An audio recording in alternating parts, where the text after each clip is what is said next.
नमस्कार मित्रों, स्वागत है, हार्दिक अभिनंदन है। आज हम शुरू करते हैं अपनी क्लास इस अनुपम अद्भुत रचना के साथ जो हमारी मौलिक है। हमने हिंदी स्वरों की एक रचना, एक कृति बनाने का प्रयास किया है। आई होप आपको पसंद आएगा।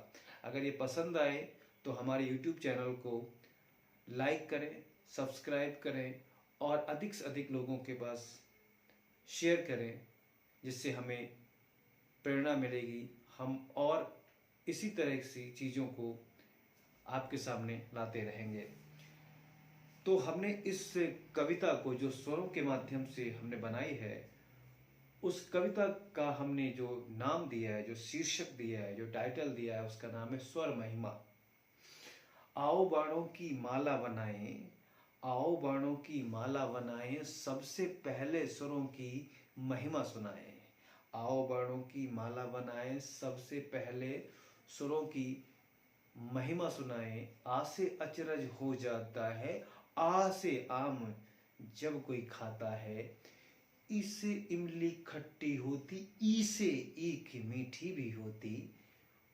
ऊ से उठो, ऊ से ऊंट को देखो, ऋ से ऋषि का ध्यान लगाओ। ए से एक लिखो तुम प्यारे, ए से एक लिखो तुम प्यारे, ऐसे ऐनक पहन पढ़ो तुम प्यारे। ओ से और उधर मत जाओ, ओ से और उधर मत जाओ, औ से औकात की बात करे जो कोई। अंग से अंक, अंग से अंक को लिखना सीखो, अंग से अंक को लिखना सीखो। आहा को आहा कहना सीखो। वाह वाह। तो यहाँ पर हम अब इसी के आगे आपको आज अपने क्लास में आपको हम संस्कृत और हिंदी और इंग्लिश की जो अल्फाबेट है, इन तीनों में जो सामान्य बातें हैं, सामान्य परिचय है, उसके बारे में बताएंगे। क्या अंतर है, क्या समानताएं हैं और कैसे हम तीनों भाषाओं को, जो अमूमन उत्तर प्रदेश में जो त्रिभाषा सूत्र चलता है उसके हिसाब से पढ़ाई जाती हैं, तो उनका बेसिक हम आपको बताएंगे। सबसे पहले संस्कृत, हमारी आदि भाषा संस्कृत, और संस्कृत से हिंदी का जन्म हुआ। वैदिक संस्कृत, फिर लौकिक संस्कृत। लेकिन संस्कृत से जो अक्षर है, जो वर्णमाला है, उसकी उत्पत्ति कहां से हुई, वहां से शुरू करते हैं। आदि शिव, क्योंकि इसको संस्कृत जो वर्णमाला है उसको महेश्वर सूत्र भी कहते हैं और महेश शिव को कहते हैं। शिव एक बार तांडव कर रहे थे और उस तांडव से वो अपने डमरू को बजा रहे थे। उस डमरू को कहीं हमारे महान व्याकरण शास्त्री हुए हैं पाणिनि जी, उन्होंने उस डमरू की ध्वनि को सुना। डमरू बजता गया, ध्वनि सुनते गए, ध्वनि से वो व्याकरण, और व्याकरण मीन से पूरी वर्णमाला का, उन्होंने संस्कृत वर्णमाला का विकास किया। तो उसके लिए एक श्लोक है पाणिनि के शास्त्र अष्टाध्यायी में, ये हम आपको पहले बता। नृत्यावसाने नटराजे राजो, नृत्य अवसाने नटराजे राजो, ननादे ढक्का नव पंचे वारम।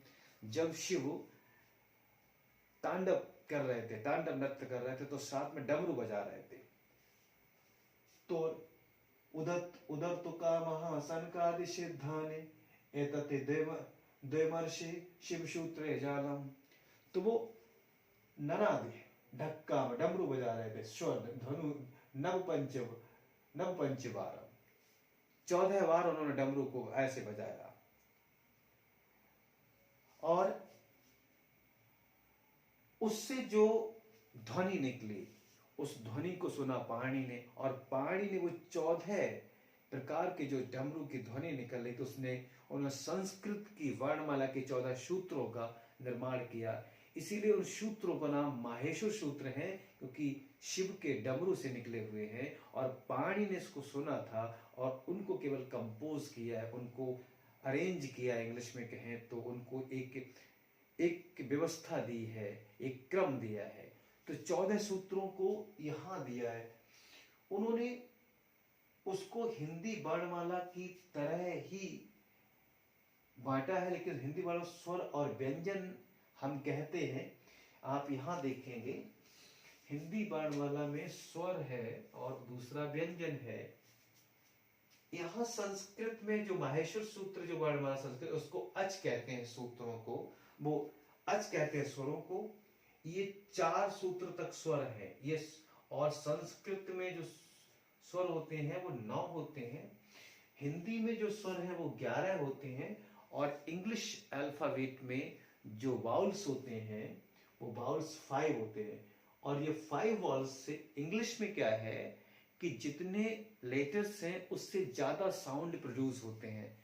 एक लेटर कई साउंड प्रोड्यूस करता है। तो यहाँ पर 5 वाउल्स जो हैं वो 20 साउंड्स को प्रोड्यूस करते हैं इंग्लिश में। लेकिन हमारे यहाँ क्या है, हिंदी की वर्णमाला हो या संस्कृत की वर्णमाला हो, दोनों में जितनी ध्वनियां हैं उतने ही अक्षर है। मतलब हर ध्वनि के लिए एक अक्षर है। तो एक अक्षर दो ध्वनियां पैदा नहीं करता, एक अक्षर एक ही ध्वनि पैदा करता है, एक वर्ड एक ही ध्वनि निकालता है। जबकि यहाँ क्या है, एक वर्ड मतलब एक लेटर के कई साउंड निकलते हैं। तो इसलिए 5 वाउल्स के जो लेटर्स हैं 5, उसके 20 साउंड्स निकलते हैं, और जो कॉन्सोनेंट हैं 21 इंग्लिश में उनके 24 साउंड्स निकलते हैं। तो कुल मिलाकर इनके इंग्लिश में 44 साउंड्स हो जाते हैं। लेकिन हिंदी में अगर 52 अक्षर हैं हिंदी वर्णमाला में, तो 52 अक्षर है तो 52 ही स्वर निकलेंगे, उतने ही साउंड है वे। संस्कृत जो हमारा सूत्र है, जो 14 सूत्र महर्षि जो पाणि ने रचे, उसमें भी जितने हैं, और संस्कृत में 9 है, तो 9 स्वर है तो 9 ही उसके साउंड भी होंगे। तो 9 इन्होंने 9 जो स्वर है, अच कहते हैं स्वर को। क्यों? क्योंकि जो पहला जो सूत्र है और जो चौथा सूत्र है उसका, तो इसका आ उठा लिया और इसका चा उठा लिया, तो ये अच कहलाता है। ये एक प्रकार का प्रत्याहार कहलाता है। मतलब प्रत्याहार का मतलब संक्षेप में करना।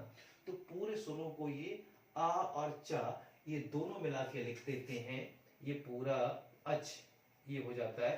तो ए वाला जो अच है वो ये आ और ये चा अच। तो पूरे अच में 9 आपके जो स्वर हैं वो संस्कृत के समा जाते हैं। उसके अलावा हम और देखेंगे भी कुछ चीजों को।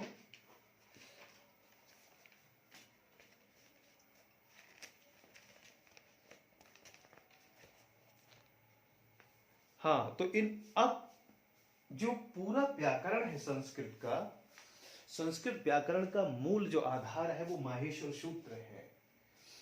और मूल आधार 14 माहेश्वर सूत्र है, 14 भाग में। अब मैं आपको एक समानता बताता हूं हिंदी वर्णमाला में और संस्कृत की वर्णमाला में। देखिए, पहली बात तो यह है कि पहले संस्कृत जो सूत्र है माहेश्वर सूत्र, पाणि ने अपनी अष्टाध्याय में पहले इनको रचा। संस्कृत भाषा पहले आई और संस्कृत भाषा के से हिंदी का जन्म हुआ। तो इन सूत्रों से ये वर्णमाला बनी है, हिंदी की वर्णमाला। हिंदी की वर्णमाला से ये नहीं बने हैं, इनसे ये बना। लेकिन मैं दोनों में बताऊंगा कि कैसे इनको व्यवस्थित किया गया है। तो सबसे पहले जो ये 9 स्वर हैं संस्कृत के, ये जो 11 स्वर हैं हिंदी के, इनको सबसे पहले उन्होंने लिखा है। और जो 11 ये 9 है, इनको 4 सूत्रों में बांटा है। और ये 4 तो 1 से लेकर 4 सूत्र तक अच है, संस्कृत के स्वर हैं। इनमें से कुछ अलग है, जैसे अ ई उ ये जो लास्ट में है, और एक चीज बता दूं, जो ये लास्ट में इसको इति कहते हैं, इत संज्ञक, ये केवल संस्कृत में व्यवस्था बनाने के लिए लिखाया गया है। जैसे अण कहते हैं इसको, अण, तो इसको केवल इसकी एक तुक बने, एक राइम बने इसलिए लगाया गया, लेकिन इसको काउंट नहीं करते हैं इनको। तो ये इत संज्ञक हैं सभी, जिसके नीचे हलंत लगा है ये सब। लेकिन ये तो यहां से गिनेंगे 3, 2, 5, 2, 7 और 2, 9, ये नहीं, इत संज्ञक हैं। अब इन इति को केवल इनको सूत्र बनाने के लिए प्रयोग करते हैं। तो जो ये है, तो देखिए यहाँ पर क्या है, यहाँ पर जो चेंज है उसमें एक लिरी, ये जो लिरी स्वर है ये हिंदी में नहीं होता, लेकिन यहाँ जो ई है, ई से ईक है, जो ई है वहां ई भी नहीं होता, केवल ई है, ई नहीं है। तो ये अंतर है, और ये बाकी और सब है। तो एक ये नहीं है, यहाँ पर से हटाया गया है, और ये 9 है, बाकी लिरी हटा हुआ है, वहां से और भी चेंज है, और आपका ऊ, तो जो वो नहीं है, ठीक है। मतलब कहने का, ये जितने भी दीर्घ स्वर हैं, ये जो उससे बना है, वो इनको शामिल इसमें नहीं किया गया है।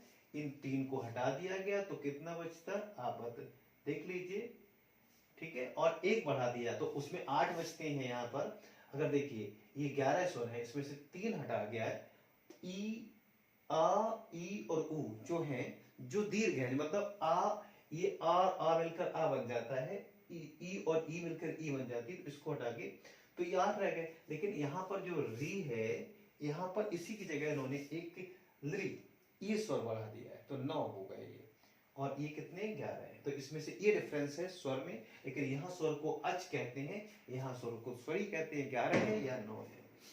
अब आते हैं यहाँ पर, तो अण, ठीक है, ये पूरे, और ये सूत्र कहलाता है, यहां से यहां तक पूरा सूत्र, एक सूत्र, 2, 3, और जो पूरा यहां से 1 से लेकर 4 तक, ये आ और ये चा, हम दोनों को मिला दें तो ये प्रत्याहार कहलाते हैं। मतलब इसको संक्षेप में बोले, अच का मतलब 9 स्वर संस्कृत के। फिर 5 से लेकर 14 तक जो सूत्र हैं, ये ध्यान से देखना, यहां का हा और यहां का ला, तो हा और ला मिलाकर बनते हैं हल। अब याद रखना, संस्कृत के व्यंजनों को हल कहते हैं। क्यों? क्योंकि एक प्रत्याहार बना दिया सीधे हमने, हा को मिलाया और ये ला को मिलाया। तो जो 5 से लेकर 14वां तक है, उसका आखिरी है जो इत संज्ञक होता है ये, और पहला ये दोनों मिलाकर बीच में जितने भी आते हैं वो सब बीच में समा जाते हैं। इसी को प्रत्याहार कहते हैं, संक्षेपीकरण कहते हैं। ये संक्षेप में करने का विधि है, ठीक है। जैसे आ से च तक क्या है, अच मतलब स्वर है संस्कृत के, और हा से और ला तक क्या है, हल है। और एक विशेष बात और, इसमें हा 2 बार प्रयोग होता है। कभी कभी प्रतियोगी परीक्षाओं में पूछते हैं कि जो महेश्वर सूत्र में जो 14 सूत्र हैं, उनके जो पाणिनि ने अपने अष्टाध्यायी में जिनको कंपोज किया है, बनाया है उनको, उनमें कितनी बार हा का प्रयोग होता है हल में, तो 2 बार है, एक आखिर में, एक पहले हाइवर्ड में, और हल नीचे भी। लेकिन हम इसका हा और हाँ इसको मिलाते हैं। अब हम आपको एक बताएंगे, ठीक है। यहाँ देखो क्या किया उन्होंने, सबसे पहले स्वरों को यहाँ अरेंज किया, फिर ये वर्णमाला कैसे बनाई सुनिए। उसके बाद उन्होंने क्या किया, सबसे पहले दूसरे नंबर पर इन्होंने ये अंतस्थ व्यंजन, जिनको हम हिंदी में अंतस्थ व्यंजन कहते हैं, इन अंतस्थ व्यंजन को सबसे पहले ये लाए यहाँ, हा को छोड़ के या व। लेकिन ये जो अंतस्थ व्यंजन है, इनको इन्होंने 2 सूत्र इसके बनाए हैं। मैंने जो दूसरे नंबर, पहला नंबर पे ये ले गए, ये पहले नंबर पे ले जाकर 4 सूत्र बनाए, अच, ये चारों सूत्र अच। उसके बाद में ये जो अंतस्थ व्यंजन यहाँ लाके ये 2 सूत्र बनाए, 5वां और 6ठा, लंग और हैवर्ड, यहाँ पर 2 बन गए। उसके बाद में यहाँ पर जो हमारा जो का वर्ग है, जैसे का वर्ग कहलाता है, ये जो 5 अक्षर हैं स्पर्श व्यंजन कहलाते हैं। ये का से लेकर मां तक ये स्पर्श व्यंजन है। इनका हर एक, जैसे ये वाली पूरी लाइन, तो ये का वर्ग, ये चा वर्ग, ये टा वर्ग, ये ता वर्ग, ये पा वर्ग। तो का वर्ग की जो आखिरी अक्षर है इन 5 इनका वर्गों का, ये वाला अंग, या, न, म, ये जो 5 हैं, ये पांचों को फिर ये साथ में सूत्र लाए, यम अंग अणानाम, ये इसको फिर ये तीसरे नंबर पे यहां पर लाए, फिर इसी को दो सूत्रों और फिर उसके बाद में 7 से 8वां सूत्र में क्या किया है इन्होंने, जो चौथा वर्ग का चौथा अक्षर ये इनमें से उठाया गया यहाँ पर, फिर उसके बाद में फिर दो इसके दो बनाए, एक 8 और एक 9, फिर उसके बाद में यहां से उठाने के बाद में यहां फिर वो ये गए 5वां ये वर्ग का तीसरा देखिए गज। अब यहाँ पर देखना है ध्यान से कहां से उठा है ये, तो सबसे पहले 8वां देखिए, 8वां ये वाला वर्ग का चौथा, जैसे घ तो क्या हुआ है झ, ये उठाया, फिर उसके बाद भ ये उठाया, और फिर उसके बाद ये तो इत संज्ञक है, इसको काउंट नहीं करते हैं। और उसके बाद में देखिए घ ये ढ ये ध ये उठा लिया, और फिर श ये इत संज्ञक है, जिसमें हलंत लगा वो इत संज्ञक है, वो काउंट नहीं होता सूत्रों में, केवल सूत्र को बनाने के लिए प्रयोग करते, इत संज्ञक है। ठीक है, और मैंने बताया प्रत्याहार का मतलब हम उसको संक्षेपीकरण करते हैं। ठीक है, तो इत संज्ञक का लोप हो जाता है, समाप्त हो जाता है, वो उसको हम केवल मान लिया जाता है सूत्र बनाने के लिए, बाद में उसको हम गिनते नहीं है। और तो इस प्रकार सूत्रों का अंतिम अक्षर जो है वो क्या है, क्या कहलाते हैं, ठीक है, प्रत्याहार में नहीं गिने जाते हैं। ठीक है, प्रत्याहार बनाने के लिए केवल साधन है, उनको हम आपको बार बार बता रहे हैं। अब ध्यान से देखना, ये हो गया चौथा, फिर ये पांचवी बार में इसी को जो कैसे बनाया, फिर इसको यहाँ लाए, यहाँ देखिए ये 10वां देखो जा, ये 5वां वो जो वर्ग का जो तीसरा अक्षर है, तीसरा वाला है, 1 2 तीसरे अक्षर को यहाँ लाए गए हैं, यहाँ देखिए। ठीक है, यहाँ ज व ग ड द स, जब गड दस, यहाँ देखिए ज व है, फिर ग ड द और शा, ये तो वही है, इत संज्ञक है, जिसका लोप है इसको गिनते नहीं, केवल इसको बनाने के लिए लिखा गया। तो ये जो ये अक्षर ये वाले आ गए। उसके बाद में क्या किया, फिर उन्होंने वर्ग का दूसरा अक्षर दे दिया, ख फ छ, ख फ छ, ठीक है, ख फ छ ठ थ, ख फ छ ठ थ, यहाँ उठाया, और चा, उसके बाद में ये इसका, फिर उसके बाद में पहला वर्ग का पहला कौन सा, च ट त, च ट त, और उसके बाद में क प, क और प, और बाद में जो 13वां सूत्र बनाया वो बनाया है इसमें ऊष्म व्यंजन से, ये वाला जो ऊष्म व्यंजन कहलाता है। ये जो 8वें नंबर पर लिखे, ये जो 4 होते हैं ये, इनको ऊष्म कहते हैं, ऊष्म व्यंजन। ठीक है, और ये जो है हमारे ये कहलाते हैं अंतहस्थ, जिनसे अभी हम बताया था इसको। ये नीचे वाले तो आप जानते हैं ये संयुक्त हैं, इसको उस वर्णमाला में शामिल नहीं किया, क्योंकि इनको तो जोड़ तोड़ से बनाते हैं, इनको ये संयुक्त कहलाते हैं, ये वाले 4।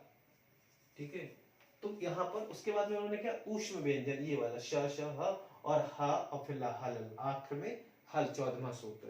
तो जो ये 14 सूत्र जो है, ये डमरू से निकलने वाली ध्वनि को सुना कि ननादि ढक्कम, ननादि ढक्कम नव पंचवारम, 9 5 14, नव पंचवारम है, नव मतलब 9 और पंच कहते हैं 5, 9 5 14, 14 बार बजाया। और उस 14 बार पहली बार में जो बजाया तो पानी को क्या सुना दिया, आ ई उ अण, अण अण। फिर दूसरी बार में री ली, दूसरा बार में, तीसरी बार में क्या सुनाई दिया, ए ओ एव और ए ओ औच, ए और ओ, चौथी बार में। इसी तरह से उन 14 बार डमरू को बजाया और 14 बार में 14 सूत्रों का निर्माण किया पाणि ने। ऐसे हमारे व्याकरण शास्त्री थे, विद्वान थे, अष्टाध्यायी लिखा, 8 अध्याय हैं उनकी पुस्तक में, इस पुस्तक में, इसीलिए उसका नाम अष्टाध्यायी रखा गया। तो ये हमने आपको हिंदी, संस्कृत की, और हाँ एक चीज यहाँ पर और है, जो हिंदी वर्णमाला है इसमें कुछ ऐसे अक्षर हैं जिनका आज तक बड़ा कंफ्यूजन है, इनका प्रोनाउंसिएशन, उनका उच्चारण बहुत सारे लोग गलत करते हैं। जैसे ये एक ये है, मैं कुछ बताता हूँ एक ये वाला अक्षर है और एक ये है, और इसके में एक ये है जो हमको आगत है, उपक्षिप्त है, और एक ये है।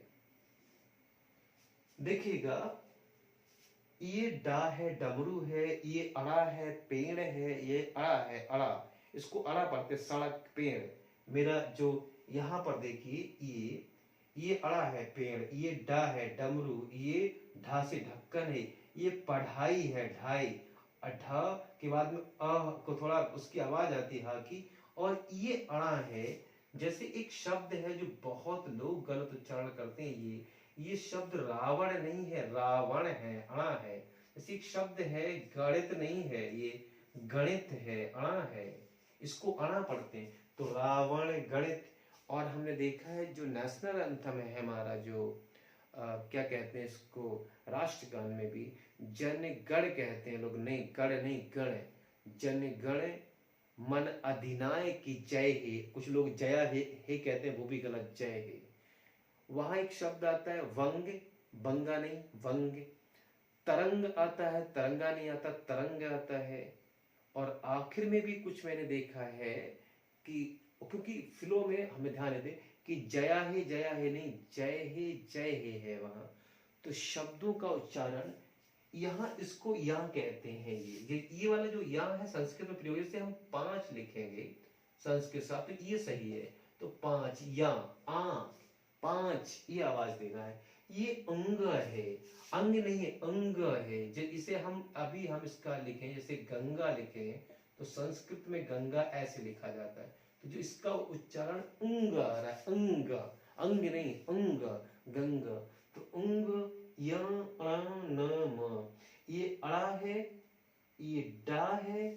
तो ये सारा कंफ्यूजन फिर देखिए, ये अंग है, ये डा है, ये अड़ा है, और ये वाला अणा है।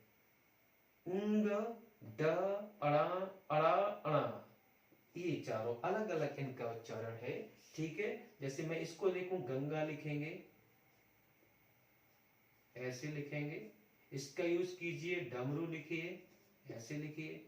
इसका यूज कीजिए, पेड़ लिखिए, अड़ा। इसका यूज कीजिए, रावण, रावण नहीं, रावण। ये इनका यूज होता है, ये इनका प्रोनाउंसिएशन होता है। ऐसे यहाँ पर ये है क्षत्रिय, अक्षय, क और श की आवाज आती, अक्षय, अक्षय नहीं है, अक्षय, क्षत्रिय। ये शा है, शांति, शाम, हाँ, शांति, शांति नहीं, शांति, शाम, आशीष, श, एक ख की तरह होता है, वर्षा, वर्ष। ये सपेरा है, सुबह, सपने, सपने, सुबह, सवेरा। ये शांति है, ये वर्षा है, वर्षा, ये हल। ठीक है। यहाँ ये जो ज्ञान है, इसको ज्ञान पढ़ते हैं। अगर लौकिक संस्कृत में देखें, वैदिक में तो ज्ञान। इस तरह से ये जो वर्णमाला का है, ये बहुत ज्यादा इसमें कहीं ना कहीं कंफ्यूजन में। तो जो हमारे अक्षर हैं, और हाँ, जो हमारी हिंदी वर्णमाला पूरी है, ये अक्षरात्मक है। वर्णात्मक जो है वो आपका इंग्लिश अल्फाबेट वर्णात्मक है, ये अक्षरात्मक है पूरी तरीके से। तो ये जो पूरा हमने आपको आज इसका सामान्य परिचय दिया, आई होप आपको समझ में आए। अगर कुछ आपको लगे तो सुझाव आपके आमंत्रित हैं, हमें सुझाव दें, हम उसमें सुधार करेंगे। और यूं ही हमें अपना स्नेह दर्शाते रहें, सीखते रहें, देखते रहें, और ये यूं ही हमारे साथ जुड़े रहें, जीवन का आनंद लेते रहें। आज के लिए इतना ही, फिर मिलेंगे।